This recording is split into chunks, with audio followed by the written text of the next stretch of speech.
They gonna hate. Haters are gonna hate, and rightfully so. I can see many sides of this coin. Caitlin's effect has allowed the notoriety, the airplanes, the sold out crowds, and it's been a long time coming.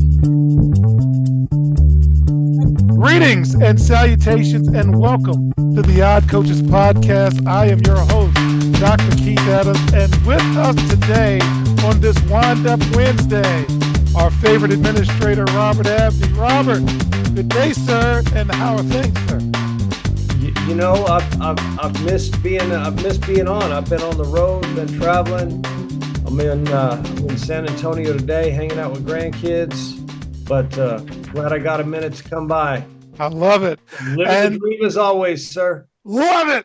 And joining us for her maiden voyage, longtime friend and advocate for student athletes and an academic and athletic consultant for the CKSA Project, Miss Suzette Tom. Suzette, good to see you Greetings. on the air. Always a pleasure. Yes, sir. Thank you, Coach Adams and Mr. Abney, for having me here. I'm repping the Bay, but I'm locked down in the District of Columbia today, doing the bi-coastal thing. So welcome, greetings, and happy Sunday, everybody. All right. So in segment one, we'll talk about the conference finals, both Eastern and Western Conference. Segment two, we will break down the all NBA teams. And in segment three, as always, we're going to talk about the W. But first, Eastern Conference Finals, Boston versus Indiana. No lead is safe in the NBA postseason, Robert. Boston is way more talented than Indiana. They may get Porzingis back too. I'd save him for the finals. And this could be the easiest path to the NBA finals in NBA history. And yes, I'll take it. But the question is, what happens if they don't win the NBA title? Robert, what are your thoughts on the Celtics? Well, I mean, their interest in games kind of comes and goes. I mean, they play hard a little bit, and when they play hard, they're probably better than anybody else still going. But they don't play hard all the time. They just don't, and they lose interest in what they're doing. And you know, as we tape, they're up 3-0, and they should be able to sweep the Pacers out, but they let them hang around. They just, they just don't close games out, and that's going to get them at some point. Suzette, you're a longtime coach, basketball aficionado. What do you think about the Celtics? Is it title or bust for the Celtics? Hey, don't call it a comeback, Heath, right? We've been here before. We'll do it again. The Celtics come with a balanced attack, even without Porzingis being present. They've allowed a number of folks to step up to the game and showcase their talents. Ja Rule came through. Tatum looks loose. Jalen's finding his niche. And don't forget that old head Al Horford, So I'm looking for Boston to bring out some broomsticks this week. Okay. All right. So let's go to the Western Conference. Minnesota, Dallas. Robert, this is old man basketball. Dallas is bringing the T-Wolves into the deep water. Dallas has won 5 out of 8 quarters. Luka and Kyrie are doing star-type things. But with that being said, will Dallas win the series? What do you think, Robert? Watching Minnesota and Denver, I mean, Minnesota just gave Denver, they just choked them out on the offensive end. Denver didn't have a lot of options, and they have not been able to do the same thing with Dallas. They just haven't been able to guard them. They haven't been able to get stops when they've had to get stops.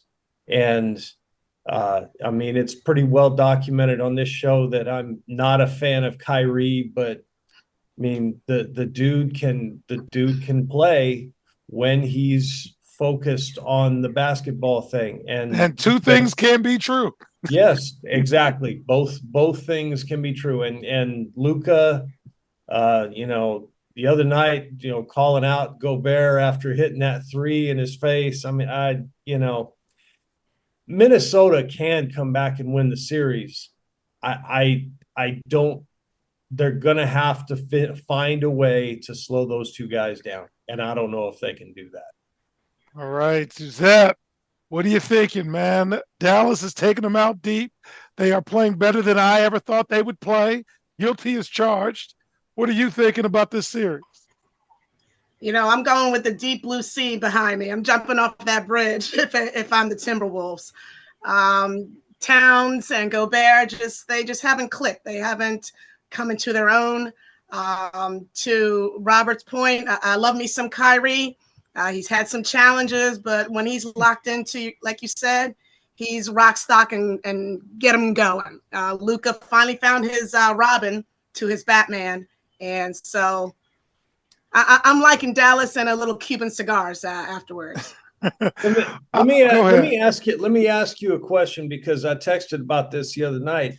I mean, I know Gobert is an all NBA, is a defensive all NBA guy, but on the offensive end, he is such a liability. I don't know how they keep running him out there.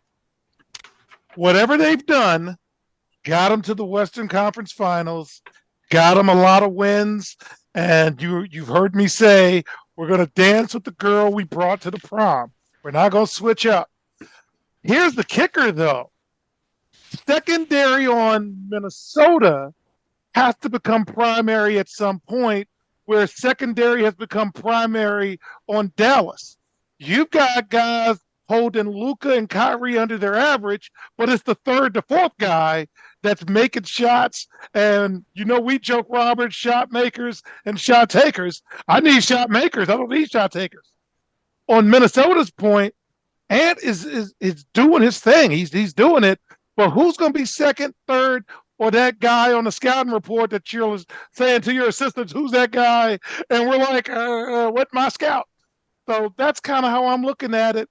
And in terms of Kyrie, he is one of the most physically gifted athletes in terms of basketball I have ever seen. I'm out with Niece Jasmine when they played the Wizards a couple of years ago, and I'm just watching them warm up. I'm just watching them do basketball-related activities, and he does them so well. It was just frustrating when you got to deal with everything else. And now that he's very boring, he's just killing it. And boring wins more than it loses. That's kind of how I feel. Suzette, close out the segment. What are you thinking? Because you were around Coach Adams and you know his love of boring. Let's just do our job and go home. Hey, slow, boring, and ugly wins the championships. For all my vegan and vegetarian, that's a little known tip on Kyrie. He's doing that without being a meat eater. So he's hungry for the ball. He's hungry for this win. He's ready to come back and show that, he's the man that Brooklyn ran out of town. He's still here. All right. So when we get back in segment 2, we're going to talk all NBA and maybe put a crystal ball on the future of the league. We'll be right back on the Odd Coaches podcast. The CKA SAVE Project is an industry leader in advocating for student-athlete, academic, and athletic needs. Through academic and athletic enrichment, the CKA SAVE Project is on the forefront of the issues facing 21st century student-athletes. As student-athletes continue to struggle to find a better balance between academic and athletic success, the CKA SAVE Project offers academic and athletic services to support student-athlete academic success, including academic skills assessment, academic and athletic consulting, academic monitoring, academic and athletic workshops. For more information or to schedule a free consultation, contact Dr. Keith Adams by email at cka@ckasaveproject.org. Welcome back to the Odd Coaches podcast in segment 2. Let's talk all NBA, first, second, and third team. So first team all NBA. Shai Gilgeous-Alexander, Oklahoma City. Luka Doncic from the Dallas Mavericks. Jason Tatum, Boston Celtics, Giannis Antetokounmpo, Milwaukee Bucks, and Nikola Jokic, Denver Nuggets. Second team, Jalen Brunson from the Knicks, Ant Edwards from the Minnesota Timberwolves, Kevin Durant from the Phoenix Suns, Kawhi Leonard from the Clippers, and yes, Robert, he played 65 games. I didn't know because that's the first thing I looked at. And Anthony Davis from the Los Angeles Lakers is All-NBA second team. And finally, All-NBA third team. Devin Booker, Phoenix Suns. How you get two All-NBA players? Anyway, Steph Curry from the Golden State Warriors. Tyrese Halliburton from the Pacers. LeBron James from the Lakers. And Domantas Sabonis from the Kings. Some quick notes before I tag to the team here. The NBA changed the rules, so now it's positionless. So instead of having two guards, two forwards, and a center, you don't have that anymore. You had to play at least 65 games. LeBron James is now the youngest and the oldest player to make All-NBA. Luka and SGA can now be in line to make $1 million a game per season with their Supermax deals. And yes, Kevin Durant has made All-NBA for the 11th time. Shut up. Robert, All-NBA, what are your thoughts, man? I love watching SGA play, and guys like him. I mean, he can just. I love how he finds ways to score, and he can score from multiple spots on the floor. He can shoot mid-range, he can shoot threes. I love watching guys like that who can do it all. Kevin Durant, 11-time All-NBA. I mean, regardless of what you think of his carpetbagging, dude can play. And then, LeBron's just a machine. I mean, he's a machine. And again, you can say whatever you want about everything else, but the dude's a machine and keeps putting up the numbers and keeps doing it. All right, Suzette, what are you thinking about All-NBA? I think the Greek freak has become a Greek goddess.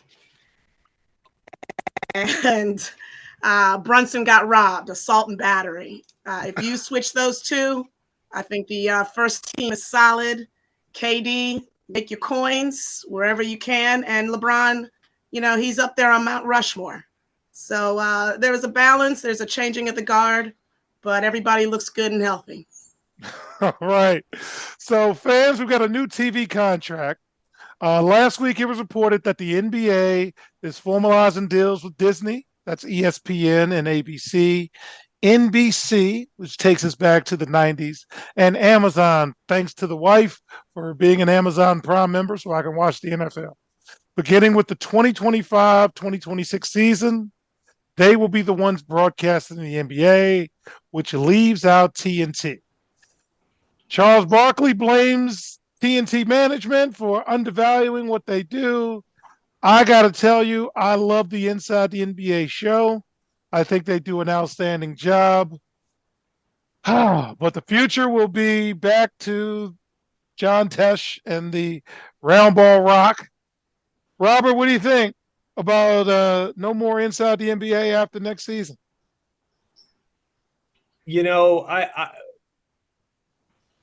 I love watching those guys. They're a lot of fun. They make me laugh, as opposed to Stephen A. and whoever ESPN is running out. I'm sorry, Stephen A. is the worst. He is the absolute worst. He was a really, really good sports writer. He was a really, really good columnist. He is terrible on TV, and I cannot stand him. Tell us how you really feel. Suzette, I don't know if you're a biggest fan of Inside the NBA as I am, but what are your thoughts on that changingness going on? Well, there's always going to be a changing of the guard. And to Robert's point, Stephen A. appears to be a woman scorned. He's a little bitter, he got left at the altar. And so, unfortunately, with TNT being on the outside looking in, it squeezes out the little man. But everybody's going cable. You got to get the coins where you can, and all roads and ships rise with TV rights. It sprinkles down to the women's game. And so I'm all about it. I got to up my my subscriptions and order some more Amazon groceries, but I'll be in the house with you. All right. So, Go ahead. I mean, Barkley's going to land somewhere because Oh, yeah. I don't think he's done. I mean, Ernie Johnson is never leaving TNT, so y'all can just forget about that. He's never leaving TNT. Shaq can do whatever. He doesn't need to do this. So it'll be interesting to see. It'll be interesting to see what that looks like. Well, selfishly, All Elite Wrestling is on TNT and TBS, and with this void in terms of content, their contract negotiations is up pretty soon too. So maybe I can get another AEW show that I can time tape and watch a little wrestling. But I digress. When we get back in segment 3, all W all the time, we're going to talk about the WNBA Week in Review. We'll be right back on the Odd Coaches Podcast. The reviews are in for Dr. Keith Adams' book, Finding the Balance, My Personal Journey to Academic and Athletic Success. College professor and student athlete academic expert Dr. Lisa Rubin said, "There is nothing out there like this book, so I do hope people will pay attention and give it a read." Former George Mason standout Folarin Campbell said, "Consider this book an opportunity to work directly with Dr. Adams just like I did. I assure you that there will be something you can take away that will be useful to you throughout your personal journey." Ryan Waite, a recent college graduate who is a software engineer, said, "I like how the book is based on research, which makes it good for general students as well as student athletes." The book serves as both a memoir to Dr. Adams' 30-year academic and athletic career, as well as an instructional guide to assist student athletes, parents, coaches, teachers, and administrators navigate through the challenges of finding a better balance between academic and athletic success. The book includes over 15 personal stories and anecdotes from Dr. Adams, along with numerous former players and colleagues from a variety of sports and endeavors. You can order your copy at www.ckasaveproject.org. From the main page, simply click CKA Save Project Services and order the Find the Balance book. For more information, contact Dr. Keith Adams by email at cka@ckasaveproject.org.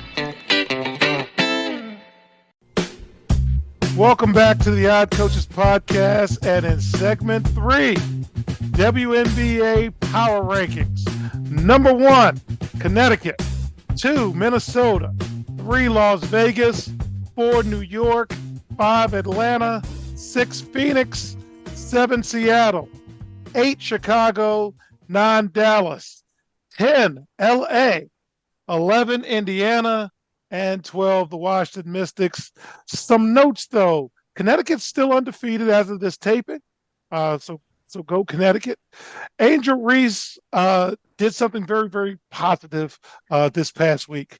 She got a hard foul and got up and didn't say nothing, no complaints, and even mentioned in the postseason, in the post conference, that, hey, that's what we're supposed to do. So I love that. And things really get going about the 10th game of the season. Suzette, what are your thoughts on the early first 5-6 games of WNBA season? You know, it's been record-breaking. The Caitlin effect has done what it was supposed to do. Sellout crowds, number 1 jersey.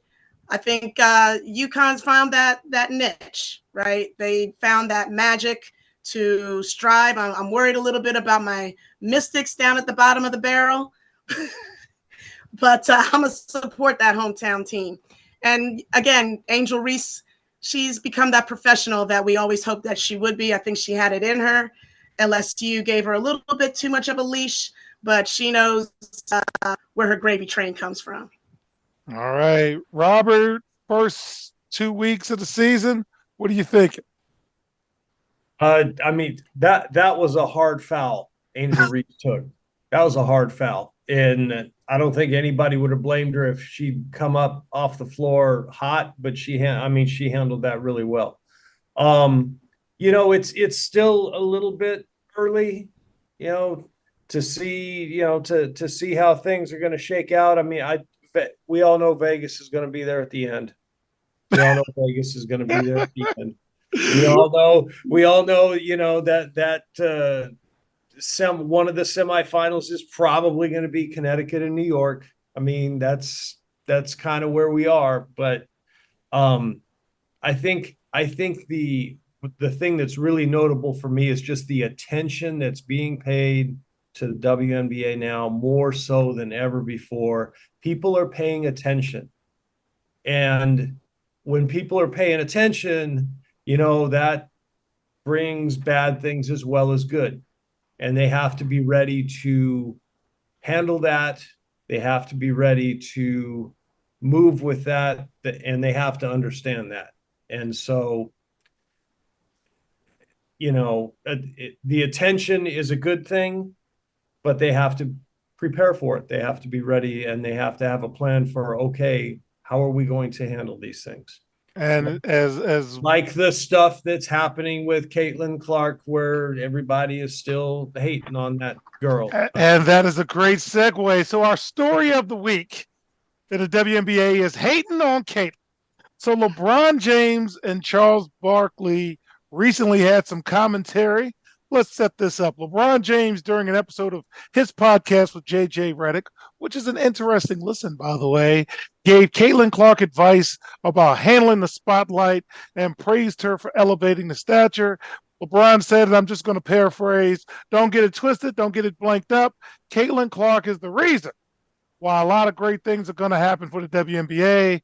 Charles Barkley on Inside the NBA took his commentating further by saying LeBron was 100% right. He said, you women out there, y'all petty, man.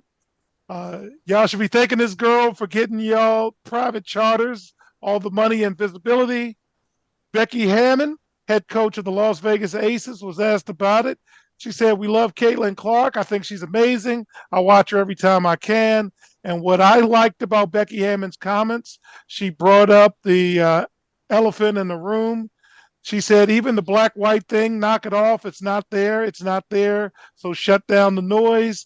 And A'ja Wilson, best player in the league, along with Stewie, says it's exhausting to have this conversation, and she can only imagine how Caitlin Clark feels. Suzette, we have long had conversations about women's basketball over the course of our relationship. Glad to finally do so publicly. What are you thinking on the hating on Caitlin? They gonna hate. Haters are gonna hate, and rightfully so. I can see many sides of this coin. Caitlin's effect has allowed the notoriety, the airplanes, the sold out crowds, and it's been a long time coming. Lisa Leslie didn't have it. All the players back in the day, Swoops didn't have it. And she is just the reincarnation, I would say, of Rebecca Lobo, the Nancy Liebermans. And so this is her time to shine. The hating on Caitlin, the black-white thing, we have that across the board in our society. And so to Robert's point, it's just a microcosm.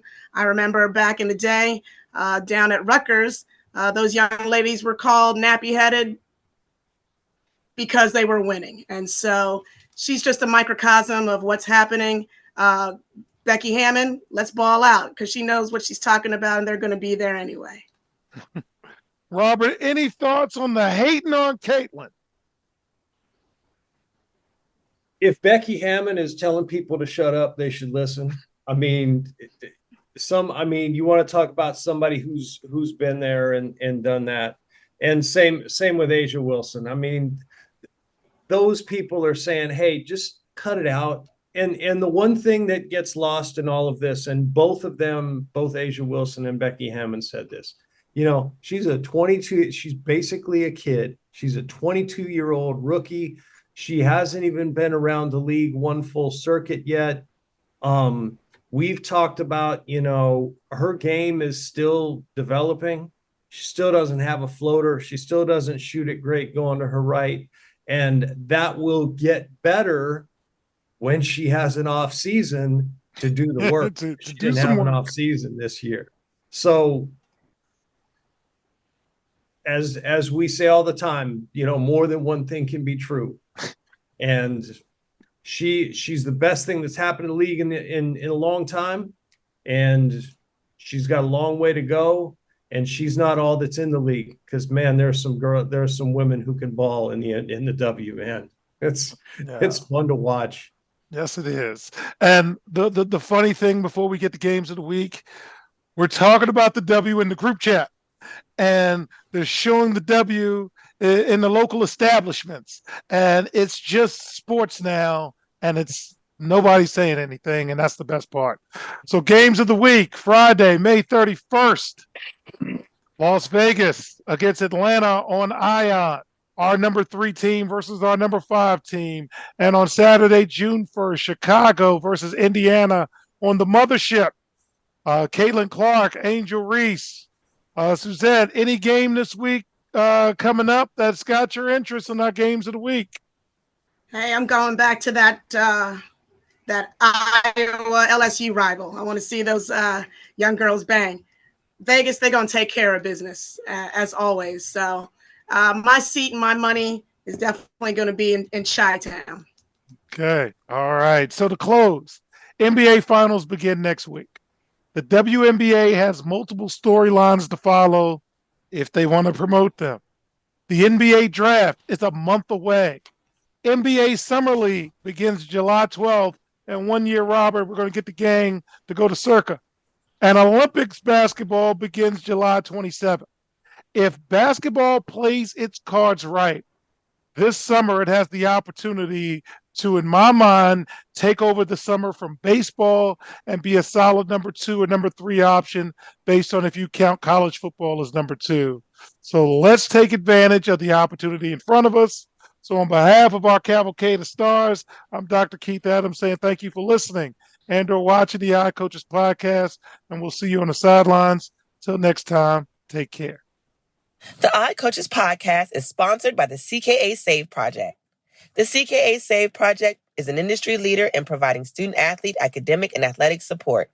From assessing student-athletes' academic and athletic skills, to measuring and monitoring student-athlete academic progress, to improving student-athlete time management and organizational skills, the CKA Save Project provides wraparound services for student-athletes from middle school through college. For more information, visit us on the web at www.ckasaveproject.org or schedule a free consultation with Dr. Keith Adams by emailing cka@ckasaveproject.org. We hope you enjoyed today's show. The iCoaches podcast drops new episodes every Tuesday through Friday on most weeks. Make sure you subscribe to the iCoaches podcast on Apple Music, iHeartRadio, Podbean, Spotify, and YouTube.